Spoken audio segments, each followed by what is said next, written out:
Hi and welcome back to the Box of Delights playthrough of Fleet Commander Nimitz. We're going to be covering in this episode the battle on the Solomon Islands. And then I'm going to fast forward a little bit for these last two battles and take you to the next phase of the game, which is the post-battle through to the start of the next turn.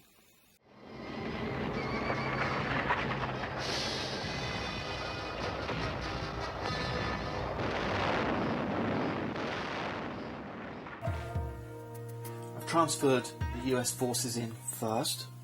You'll notice this time we have a battalion of US forces dug in. We've got a transport of Marines coming ashore. I've not put anything in the US Ocean. There's no need for me to, alright? Remember, these escort ships are only here to help defend any carriers in the US Ocean. I don't have any carriers, so these are in the coastal. And that's one thing worth clarifying. I mean, the only way to attack Japanese stuff is with your submarines, who can go in any area where there's Japanese ships, or with your bombers, okay? Likewise, for the Japanese attacking you, they can put their subs here, or they can send their bombers here into the US Ocean. Otherwise, your ships are safe from each other. So my escorts, rather than keeping them out of the battle, I'm going to put them in, defending my Marines that are trying to come aboard. So that's the whole objective of this battle for me. Protecting these guys, getting them dug in, so that I can keep control of the Solomon Islands. Meanwhile, I've got two bomber groups, so I need to place an airfield marker of value 2 on the airfields. Okay, so now the airfields are active. They can hold 2 planes. If my airfields take damage, then these planes aren't going to be able to return safely to ground between in combat rounds, and they're going to suffer casualties instead. We'll see that most likely. Now, in terms of the Japanese forces, they have quite some force protecting their infantry. We've got no aircraft carriers involved this time, so there's nothing out here in the Japanese Ocean, no escorts, everything's coming in to the coastal area. The placement rule for Japanese subs is really easy. If there's anything here in the US Ocean, then all Japanese subs will go to the US Ocean. If there's ships here, they'll go here. If there's no US ships, then they'll take no part in the battle. Let's roll for battle turns first then. We've got a 4, which means only 2 battle turns this time. Now we need to determine how many battle plan draws there'll be, how many forces are present. 1, 2, 3, 4, 5, 6, 7. 7, so that's 2 battle plans. Now we select the US battle plans. We've only got the 3 battle plan points. Remember, we've got no supply left. They don't have any aircraft this time, so we've got a bit of an advantage in the sky, so I can afford to take different ones this time. Certainly going to take Leathernecks. It's always worth taking. It's cost 0, but obviously only if you've got Marines ashore. Alright, we will do, we hope we will do, so I'm definitely taking that. And then with my other 3, I'm going to take Envelop, Sonar, and Ranging Shots. For the first battle turn, Japan are going to take Ship Combat and Air Combat. They don't have any aircraft, so that one's not going to help them. But this one's certainly going to help them against my bombers. So now we're moving our US aircraft. Yeah, they're going to have to go on bombing runs up here. That's the only thing we want them to do. But we've got to look out for those big guns. Let's start with our combat now, and this one's going to cause me some real pain. That's very powerful. The good news is at least I'm only going to see it once, but I'd rather not see it at all. Let's see then. So, anti-aircraft first. We've got 2 aircraft. Their best values are 3 and 2.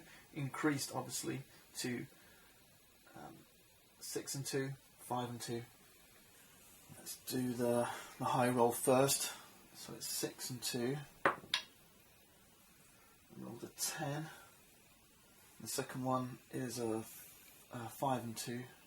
A 10. Wow, okay. That's 2 misses. Now we have our bomb runs.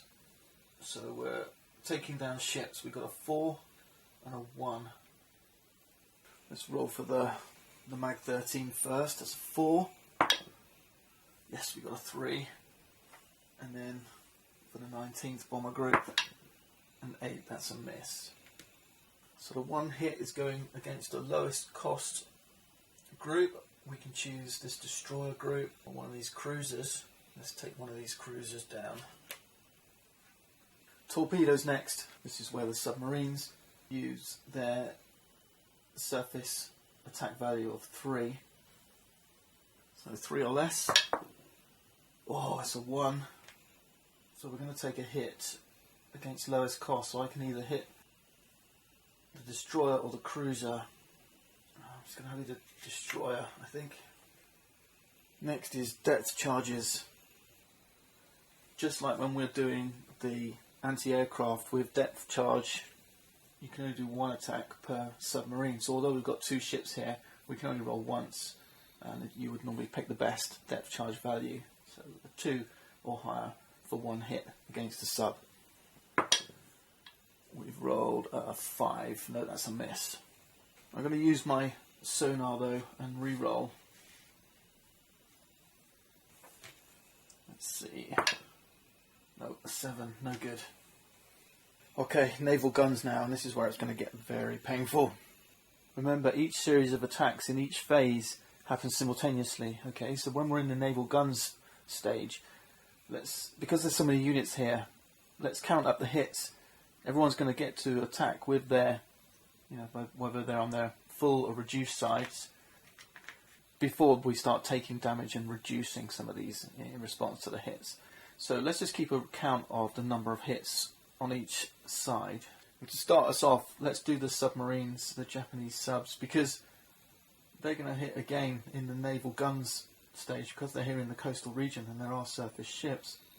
They can't hit the island because they've got their surface attack in a blue square, but they don't get the benefit of the +3/+2 on the naval guns ship combat battle plan. Okay, that only affects escorts up here. So let's roll for that one first. They're looking for a 3 or lower. There's a 4. That was close. Okay, now we've got this lot up here. We've got a 3, a 5, a 2 and a 4. Obviously all with these +3/+2 modifiers. Let's start with battleship Kongo Haruna. This is their strongest ship. That's a 5 with a +3/+2 modifier. They've rolled a 3, so it's still only 1 hit, but it is a hit. Let's do the destroyer. That's a base attack of 3, +3/+2. That's a 7, so that's a miss. Next is the cruiser Adria Kanagasa. They have a surface of 2, so that's 5/2. That's a 1, so that's 2 hits. So I'll turn this into a 3. And finally, cruiser Tokyo Chokai with a base of 4, so that's a 7/2. There's an 8, so that's a miss. So 3 hits on us. Now we'll do our cruisers. Base value of 4. That's a 3, so that's 1 hit from us. And then the destroyer reduced has a value of 1. That's a 9, so that's a miss. So we've got to suffer 3 hits. And lowest cost units first. So this US Foxhole battalion is going to take 1 hit, 2 hit, takes it down to 1 hit remaining. The next highest cost is the US airfields. So they reduce from a 2 to a 1. That's all those hits taken. And then our 1 hit, it can't hit subs because they can only hit by depth charges. They're all cost 2 again, so we can choose to take out this cruiser or reduce one of these others. We'll take out this cruiser, Albo Kanagasa. Let's take him away. And then I think we'll use our ranging shots. The ship's surface attack inflicts 1 extra hit. So yeah, I'm going to hit someone else here. Let's take out their battleship. Konga Haruna. That one's discarded. Okay, now the infantry, there's no one on ashore, so these are all going to advance. Marines here. These infantry onto the beaches. Move the transports. Our aircraft return to their airfields, but the airfield is damaged. There's only room for one aircraft, so we're going to keep the MAG-13. The 19th Bomber Group is destroyed. Next round. Now we might just do enough to take these out. It's hard to tell. No, the 48th Infantry is well defended. I think it's going to be a pretty foregone conclusion here. We're not going to get enough hits to get that 48th Infantry displaced before they can dig in. They've got too much cover. Alright, let's see. Let's draw Japanese battle plans. They've got screening ships. Stop one hit inflicted on a carrier. That's not going to help them. And then no contacts, no attacks in Japanese Ocean. Alright, so battle plans aren't helping them this time. I'm going to send our aircraft group, the MAG-13, over here to attack the Japanese infantry. They're not going to suffer anti-aircraft attack because they're out of reach of these ships now. So we'll move straight to the bomb runs. I'm wondering whether we should have kept the B-17s because their infantry bombing rating was a 4. This one's only a 3. But it's early days. These are a much more versatile force. So it's 3 or lower. It's a 1. Yes. Excellent. So it's only then one of their battalions. But 1 hit's 1 hit. Torpedoes now. So we were looking for a 3 or lower. It's a 6, so that's a miss. Depth charges, sort of 2 or lower. It's a 5, that's a miss. Naval guns. Let's do us first, shall we? No, let's do them first. Keeps it suspenseful. Alright, so 3 or lower from their subs. We've got a 3, 4, 3. So 3 3s and a 4. We'll do the sub first because we know they can only hit these. That's a 1, yep, that's a hit. And then let's do these, so 2 3s and a 4. Let's do the 2 3s. That's a 7. That's a 7. And now a 4. That's an 8. Let's do ours now. So we've got a 4 and a 1. Let's roll for the 1 first. Yes, it's a 1. Excellent. Okay, so that's 1 hit from us. And let's roll for the 4. There's a 9, it's a miss. Okay, alright, we got 1 hit. Okay, let's take our 1 hit first. It has to be here, so let's take it on New Orleans, Minneapolis. And then 1 hit on the island is going to take out this battalion. Remember, we could be attacking those ships, but we've got to take the lowest cost. So now that we've gotten rid of this battalion, our hits are going to be hitting here.